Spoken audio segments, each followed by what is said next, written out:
किसी ने क्या खूब कहा है कि अपनी ऊंची आवाज़ से नहीं, अपनी ऊंची बात से लोगों का दिल जीता जाता है।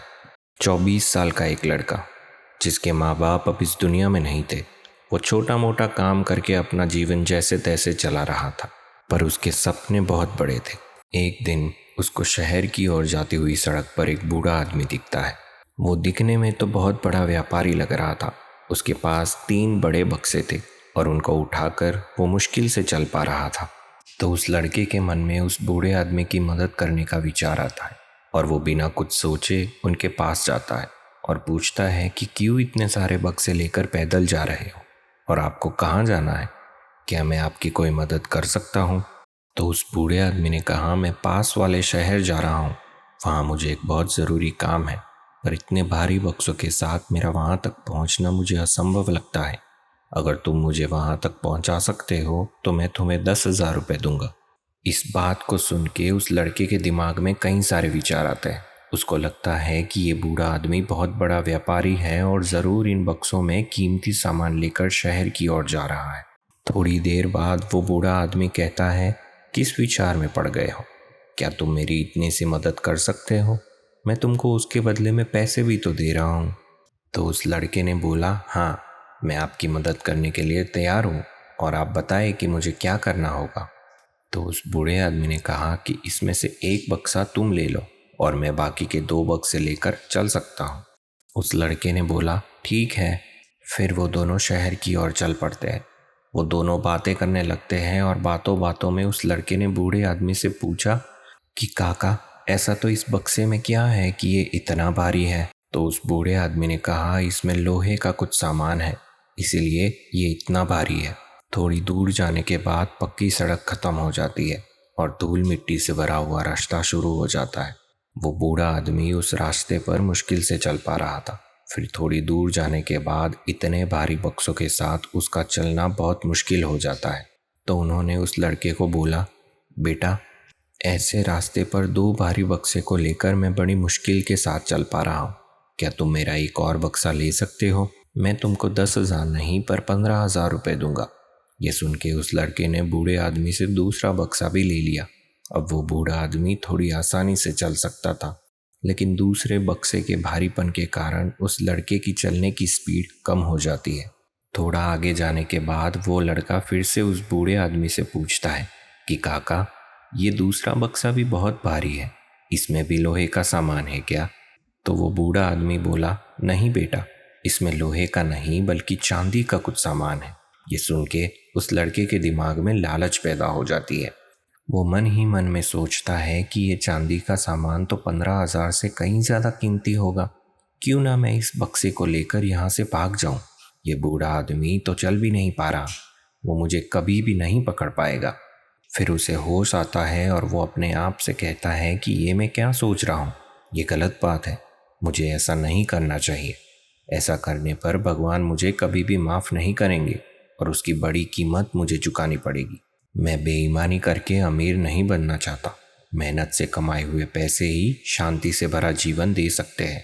इन चोरी किए हुए पैसे में मैं कभी भी चैन की नींद नहीं सो पाऊंगा। और फिर वो अपने विचारों को रोक के आगे चल पड़ता है। इतना भारी सामान होने के बावजूद वो उस बूढ़े आदमी से आगे चल रहा था। थोड़ी और आगे जाने के बाद एक नदी आ जाती है। उसे देख के बूढ़ा आदमी बोलता है कि बेटा, अब तो मेरा आगे जाने का कोई सवाल ही नहीं उठता। मैं तो चल भी नहीं पा रहा और इतने भारी बक्से के साथ मैं इस नदी को पार नहीं कर सकता। अगर तुम मेरा तीसरा बक्सा भी उठा लो तो मैं शायद नदी के उस पार पहुंच सकता हूं। तो उस लड़के ने कहा, ठीक है काका, मुझे ये बक्सा भी दे दो। 3 बक्से के साथ वो लड़का नदी पार करने लगता है और उसके पीछे वो बूढ़ा आदमी भी चल पड़ता है। उस लड़के के लिए नदी पार करना बहुत मुश्किल हो गया था, पर फिर भी वो जैसे तैसे करके नदी पार कर लेता है और उसके पीछे वो बूढ़ा आदमी भी किनारे तक पहुंच जाता है। किनारे पहुंचकर वो दोनों थोड़ी देर आराम करने का निर्णय लेते हैं और उस नदी के ठंडे पानी में अपने हाथ मुंह धो लेते हैं और वो थोड़ी देर अपने पैर वहीं लंबे कर देते हैं। उसके बाद उस लड़के ने तीसरा बक्सा उस बूढ़े आदमी को दे दिया और वो दोनों आगे की ओर चल पड़ते हैं। थोड़ी और आगे जाने के बाद पहाड़ी रास्ता शुरू हो जाता है और उसे देख के वो बूढ़ा आदमी अपनी हिम्मत खो देता है और दुखी हो जाता है। उसे देख के उस लड़के ने पूछा, क्या हुआ काका? अब हम बस पहुंचने वाले हैं। बस इस पहाड़ी के उतरने के बाद शहर पहुंच जाएंगे। आप बस थोड़ी हिम्मत करके इसको पार कर लीजिए। तो उस बूढ़े आदमी ने कहा, नहीं बेटा, अगर इस बक्से के साथ मैं इस पहाड़ी पर चढ़ा तो मैं जिंदा नहीं रह पाऊंगा। मेरी तो अभी से सांस फूलने लगी है। तुम मेरा ये तीसरा बक्सा भी ले लो, मैं तुम्हें पूरे 20,000 रुपये दूंगा। इस बात को सुन के वो लड़का तीसरा बक्सा भी उठाने के लिए तैयार हो जाता है और तीसरा बक्सा लेकर वो चल पड़ता है। तीसरा बक्सा भी बहुत भारी था और अब उस लड़के का भी चलना मुश्किल हो गया था। उसने तीसरे बक्से को उठाने के बाद उस बूढ़े आदमी को बोला, काका, इसमें ज़रूर सोने का सामान होगा, इसलिए ये बक्सा भी बहुत भारी है। तो उस बूढ़े आदमी ने कहा कि हाँ, तुमने बिल्कुल सही अनुमान लगाया है, इसमें सोने का ही सामान भरा हुआ है। ये सुन के उस लड़के के मन में फिर से लालच पैदा हो जाती है। वो सोचने लगता है कि ज़रूर ये बूढ़ा आदमी बहुत बड़ा व्यापारी है और वो ये सोने चांदी का सामान शहर में बेचने जा रहा है, या फिर वो गांव में अपनी सारी ज़मीन और घर बेच के ये सामान लेकर शहर में बसने जा रहा है। क्यों ना मैं ये सोने चांदी का सामान लेकर यहाँ से भाग जाऊँ। ये तो बूढ़ा हो चुका है और अब इसका कितना ही जीवन बचा है, फिर वो इतने सारे पैसों का क्या करेंगे? इनके कोई बीवी बच्चे भी नहीं लग रहे, वो इतने सारे धन का करेंगे क्या? अब उस लड़के की लालच उस पर हावी हो चुकी थी। वो कुछ और सोच ही नहीं पा रहा था। वो अपने दिमाग में वहाँ से भागने के कई तरह की योजनाएं बनाने लगा और सोचते ही सोचते पहाड़ी की चढ़ाई खत्म होती हुई नजर आ रही थी और वो बूढ़े आदमी बहुत पीछे रह गए थे। उनके घुटनों ने जवाब दे दिया था। उनको 2-3 कदम चलने के बाद बैठना पड़ता था। ये देख के उस लड़की की लालच और बढ़ जाती है। थोड़ा और आगे जाने के बाद चढ़ाई खत्म हो जाती है और आगे एक तेज ढलान थी। उसे देख के उस लड़के ने सोचा, क्यों ना मैं इस ढलान पर तेज भागकर ये सारा सामान लेकर अपने घर चला जाऊं। ये बूढ़ा आदमी मुझे कभी भी पकड़ नहीं पाएगा और ना ही ये मेरे बारे में कुछ जानते हैं। वो मुझे कभी भी नहीं ढूंढ पाएंगे और मैं अपनी पूरी जिंदगी बिना कुछ काम और मेहनत किए हुए आराम से जी पाऊंगा। मैं वो सब खरीद सकूंगा जो मैंने कभी भी सोचा नहीं था। एक आलीशान घर, घर में नौकर चाकर, बड़ा बगीचा होगा जहां मैं मस्ती से अपनी कुर्सी लगाकर बैठ पाऊंगा। बड़ी सी गाड़ी भी होगी जिसमें बैठकर मैं पूरा देश घूमूंगा और अगर थोड़े पैसे बच जाएंगे तो मैं उसको ब्याज पर देके एक आराम और सुकून भरा जीवन बिता पाऊंगा। मेरे सारी समस्याएं, सारी चिंताएं एक ही झटके में ख़त्म हो जाएगी। अब उस लड़के का दिमाग उसके कंट्रोल से बाहर जा चुका था। लालच ने मानो उसको अंधा कर दिया था। वो और कुछ देख ही नहीं पा रहा था और जैसे ही उसने ढलान पे पैर रखा, मानो वो उड़ने लगा था। बीच में आने वाले कांटे कंकर उसका कुछ नहीं बिगाड़ पा रहे थे। घर पहुंचते पहुंचते उसको शाम हो जाती है और वो अपनी कुटिया में जाके उन बक्सों को संभाल कर कहीं छिपा लेता है। उसके बाद ठंडे पानी से हाथ धोकर और खाना खाकर बिस्तर पर लेट जाता है। वो फिर से अपने अमीरी के सपने देखने लगता है, पर आगे क्या होने वाला था उसको ज़रा सा भी अंदाज़ा नहीं था। वो बूढ़ा आदमी कौन था और उसके पास इतना सारा कीमती सामान कहाँ से आया था, उसको कुछ भी नहीं पता था। लालच की वजह से उसके अंदर सच्चाई को जानने की इच्छा ही खत्म हो गई थी।